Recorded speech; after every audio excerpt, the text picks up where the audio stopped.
Last time on Soulbound, a goblin took a solemn vow to walk across Azeroth with nothing but budget bags and emotional damage.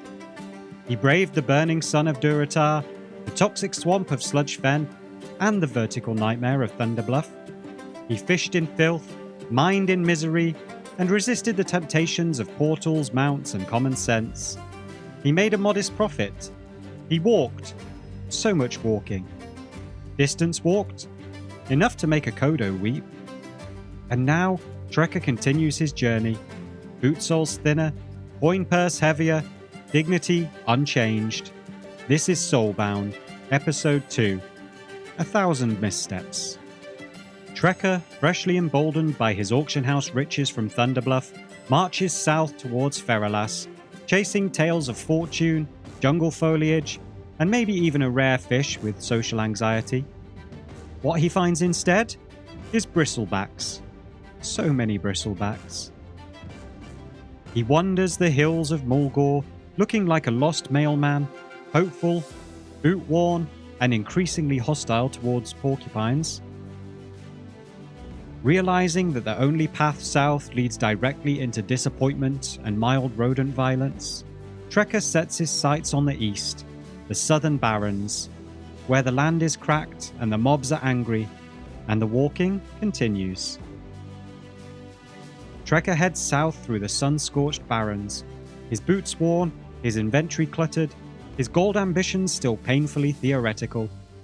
Along the way, he slays anything with a hide, skins anything vaguely leathery, and mines anything that sparkles, cracks, or looks like it might emotionally crumble under pressure. He presses on, weaving past the swine-infested tunnels of Razorfen Crawl and Razorfen Downs, determined to reach Thousand Needles, the land that once baked goblins, now fully submerged thanks to a dragon with boundary issues and a flair for tectonic drama. A land of grandeur, now a soggy inconvenience. At its edge stands the Great Lift, once a marvel of vertical engineering, now a sad, rusting monument. Trekker squints into the distance. A rickety bridge taunts him from afar. Is it real? Is it a mirage? Is it just set dressing? He could walk further. He could test the bridge. He could cling to hope. Instead, Trekker ignores the warning signs and dives, feet first, into the murky abyss. At the base of the broken lift, Trekker gazes upon the new Thousand Needles, once cliffs and dust, now a sprawling underwater maze where hydration meets inconvenience. But beneath the flooded mesa lies something beautiful, something tempting, something that sparkles. Trekker dives, not for glory, not for exploration, but for awe. He strikes a few veins, gathering mithril ore and solid stones. But just as he begins to fantasize about underwater mining empires, one inconvenient truth bubbles up. Goblins can't breathe underwater. Our hero resurfaces, sputtering curses and sediment, choosing to abandon his submariner ambition in favor of slightly less wet survival. His destination? Tanaris, a desert where the water is optional and the sun is judgmental.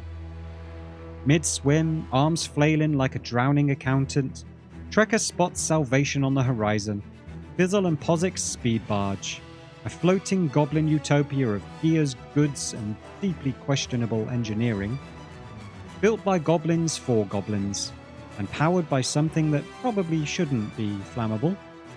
Speed barge offers rest, refreshments, and retail therapy. Trekker swims up and climbs aboard. He browses, he contemplates capitalism, he considers selling his dignity for a flotation device. He ultimately buys nothing, except time to dry his boots and draft new plans.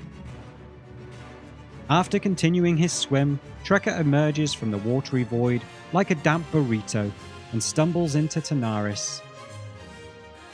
Gadgetzan sparkles in the distance, goblin run, vendor filled, and deeply tempting. But Trekker isn't here to rest. He's here to prospect, to profit.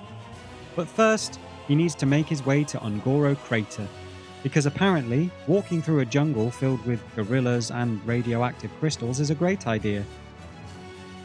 Trekker's boots have taken him across deserts, through swamps, and now into the prehistoric chaos of Ongoro Crater. But this time, he's here with purpose. Thorium veins. These deposits have a low chance at dropping arcane crystals, the kind of drop that makes a goblin consider investing in ergonomic pickaxes.